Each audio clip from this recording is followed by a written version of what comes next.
皆さんは FRP やカーボンステを使っているでしょうか？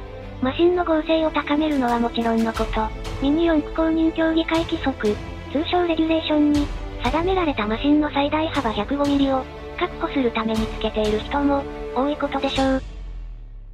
ミニ四駆の世界には FRP やカーボンを組み合わせ、ミニ四駆のパーツを作り出すテクニックがあります。これは俗にギミックと呼ばれていて、流行り廃りはあるものの、確かにコース走破率は高くなる改造ですが、とても高い加工技術が必要になり、なかなか手の出せない人も多いのです。しかしながら現代ミニ四駆の真骨頂の一角を担うのがこのステーを駆使したギミックであることは間違いないのです。タミヤ公式のガイドブック超速ガイドにもギミック作成の手順が紹介されてたりします。今回はそのギミックに焦点を当てつつ AR 改造計画の速さへチャレンジしていこうかと思います。先達の様々なアイディアがマシンをより速くしてくれることを期待しつつ今回も始まります。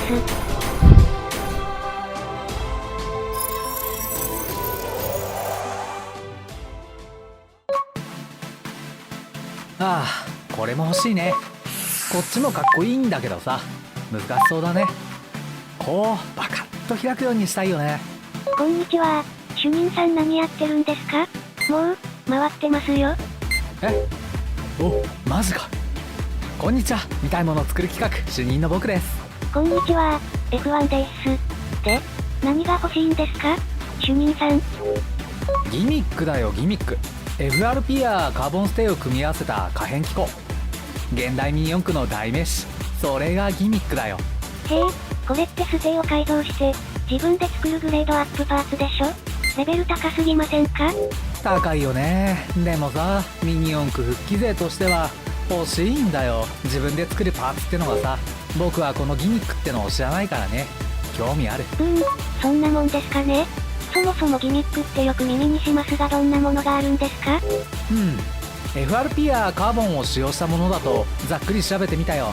でもって分類すると AT バンパー、ピボットバンパー、スライドダンパー、リアアンカー、提灯、その進化型としてのボディ提灯とかがあるみたいだね。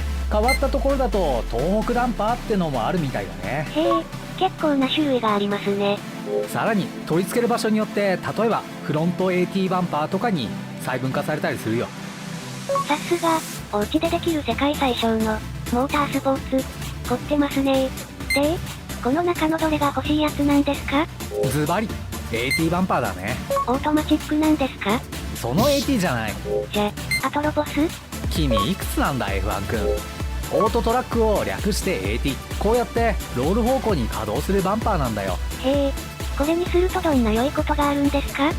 例えばジャンプしてバンパーがコースの壁に引っかかったりした時にこうやっていなしてコース復帰率を上げてくれるんだよね。なるほど、立体コースに対応したまさに現代ミニ四駆って感じですね。でもってその稼働の視点が一つのものを一軸 AT、 二つあれば二軸 AT って呼んだりするんだよ。今これが欲しいんだよ。まずギミックってのを純粋に作ってみたいってのが大きな理由だよね。それにまずやってみなけりゃわからないからね。ということで今回から AR 改造計画ではギミックを作っていく方向でやっていくよ。なるほど、良か取り組みですね。じゃあ早速作ってみようか。 FRP プレートを3種類4枚用意する。カーボンじゃなくて？初手から高級パーツを使うほど自信はないね。それじゃあパーツの紹介をしていくよ。ギミックの1枚目 FRP リアブレーキステ、これが土台だね。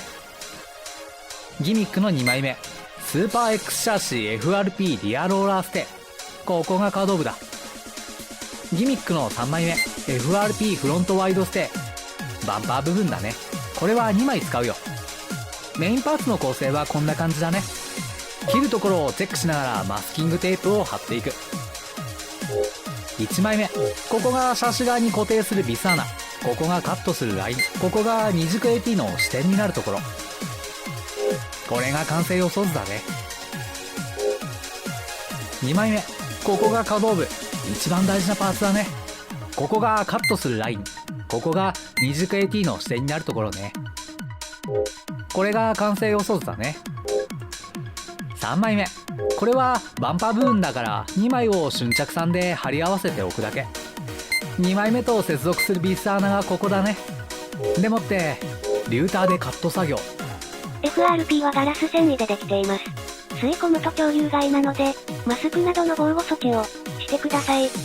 丁寧な注意喚起ありがとう F1 君。作る時には怪我にも注意してください。それでこれがカットした1枚目と2枚目を仮組みした様子おお、それっぽい。で、こういう動きとこういう動きをしてほしいんだよね。なんで前側の動きが必要なんですか？オートトラックならロール運動だけで OK でしょ？ふふん、これは後でこのギミックを進化させるための布石なんだよ。ビスに取り付けて配置するとこんな感じ。あんまり動かないでしょ。ここから稼働する範囲を広げるためにドリルを使うんだよ。用意したドリルはこれ 3.1mm 系ね。これで2枚目のこの穴を拡張していくよ。比較するとこれ結構大きくなりますね。そうだね、両方の穴を拡張する。ふむふむ。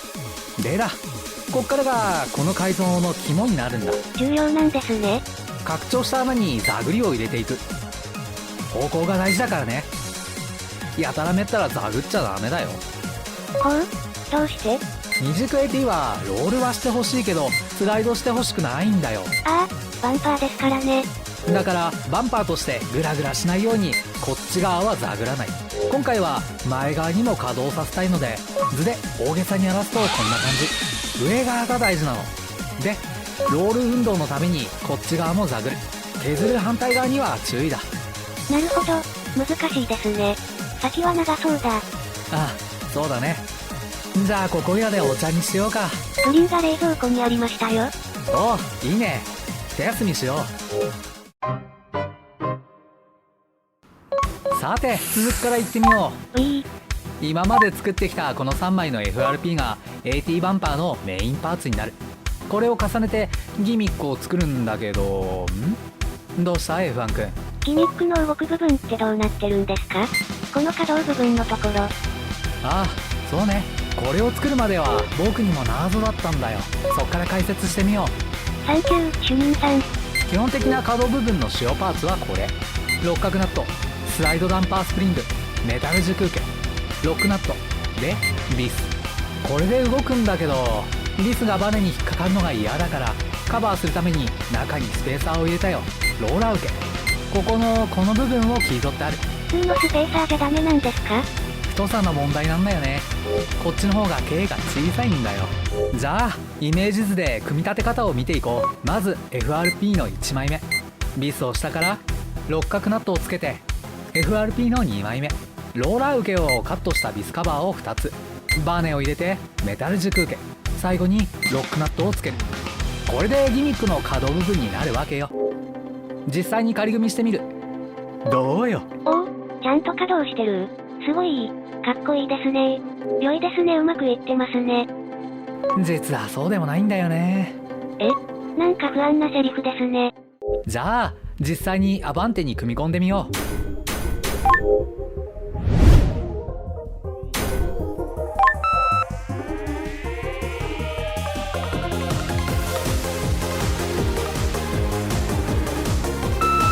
はい、終了。なんで？一番美味しいカットじゃないですか？どうしたんですか？上手にできてましたよ。はあ、これが完成したギミックの稼働テストの様子。 AT の機構はいいんだよ。問題はこの開く機構。2枚目の FRP のこの部分が狭すぎて稼働するとビスが干渉するんだよ。しかも FRP3 枚目のバンパー部分にも干渉しちゃったんだわ。こんな感じで前の方を削ったんだけどうまく開かないんだよね。AT 構造は成功なんでしょ？ダメなんだよ。この次の段階でこのギミックを進化させてボディ提灯にするつもりなんだから。なんと、ボディ提灯もこれに組み込むつもりだったんですか？初心者のくせに最初から複合ギミック作ろうとするから。うまくいったと思ったんだけどな。干渉問題はビスの距離を広げれば解消できそうだね。じゃあ2枚目の FRP を作り直す感じですか？そうだね。やり直しはそこだけかな。1枚目と3枚目は問題なさそうだし、ちょっと3枚目は削っちゃったけどバンパーとしては問題ないしね。2枚目作り直しでうまくいってくれるといいな。とりあえず2枚目のところを設計し直しだね。頑張りましょうね。ということで今回はここまで。次回にご期待ください。応援メッセージとかコメントお待ちしてます。ミニ四駆作って走らせようぜ。 AR 改造計画。見たいものを作る企画。